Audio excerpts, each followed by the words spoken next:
I was supposed to ask for a teleprompter, but I was told that the budget has been stretched to capacity. And any extras would have been shouldered by myself.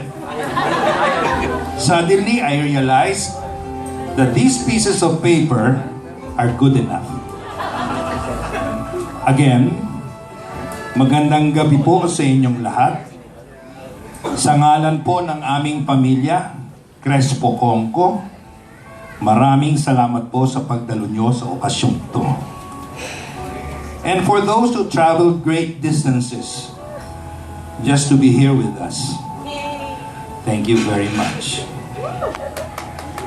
I would also like to thank the two youngest guests we have here tonight.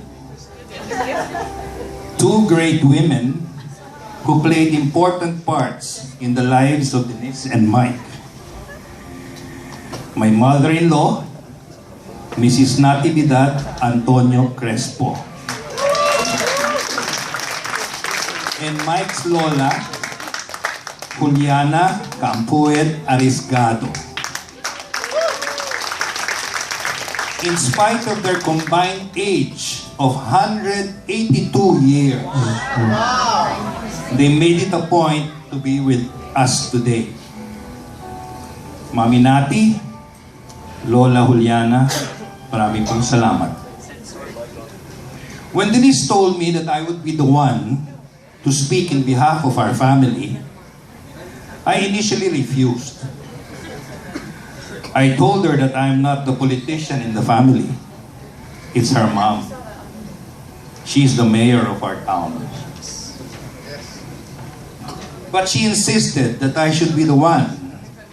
So I have no choice. I have to follow the order of my second boss. I promised her that I will not make this a sentimental speech, even if I'm a very serious and sentimental person. The first part is dedicated to my new son-in-law, Steve Michael. Mike, when Denise showed me your picture in Facebook, and then I met you personally, I finally confirmed to myself that Denise have indeed inherited my taste for good looks. Please look at your mother-in-law. Tama ba? Well, talking of Facebook, Mike, do you remember sending me a message in my Facebook account right after your December 5 civil wedding? And I quote, this is what he said. Boss Ed, don't worry. I love your daughter more than I love myself. Wow! I think that's the best message a son-in-law could ever give his father-in-law.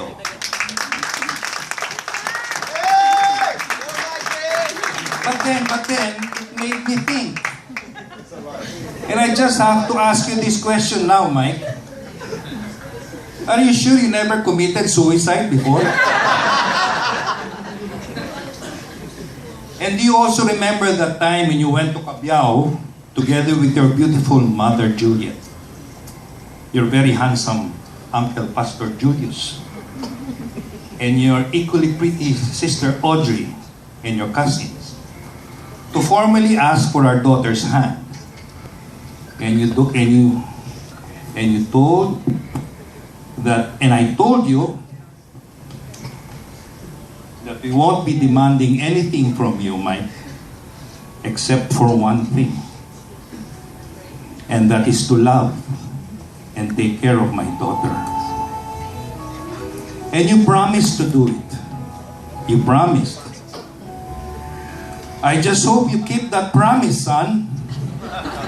Because if you don't, I'm telling you now that I have a set of skills.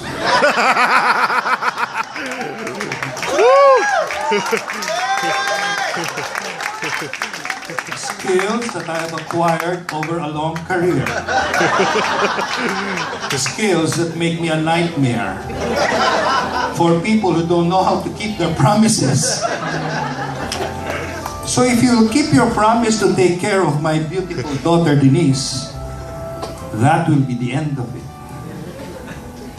I won't look for you. I won't pursue you. But if you don't, I will look for you and I will find you. And I will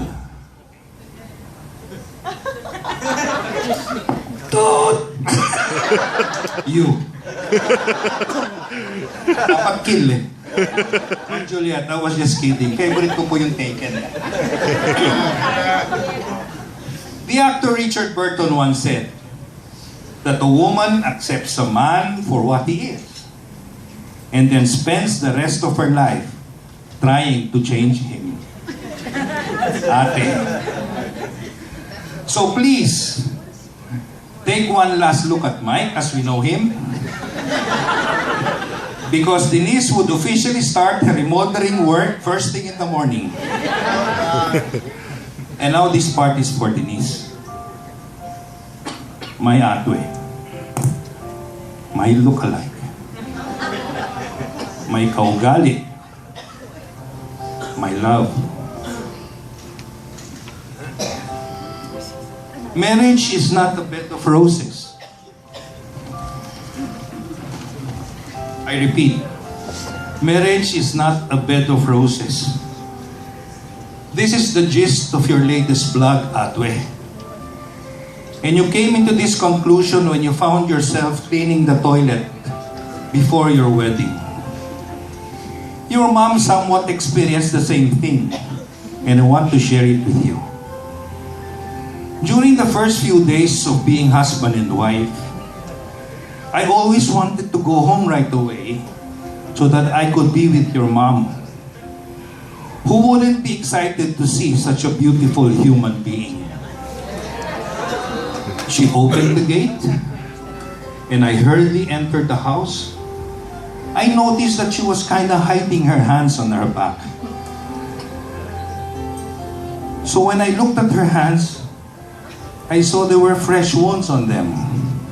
And I asked her, "Were you in a fight?" And she said, "No, I washed our clothes." She wasn't complaining. She was even smiling. That is love, Atwe.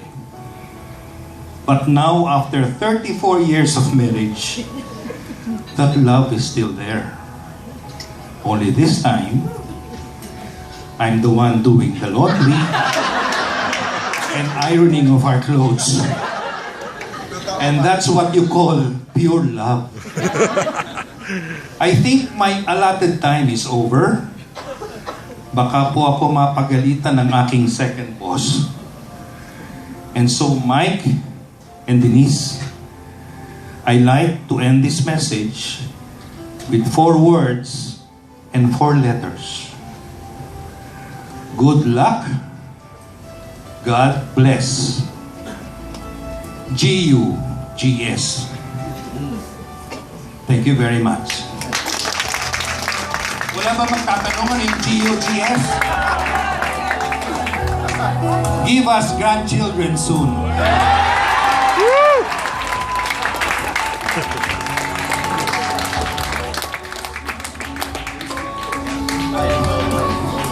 Okay, so the grandchildren are starting when?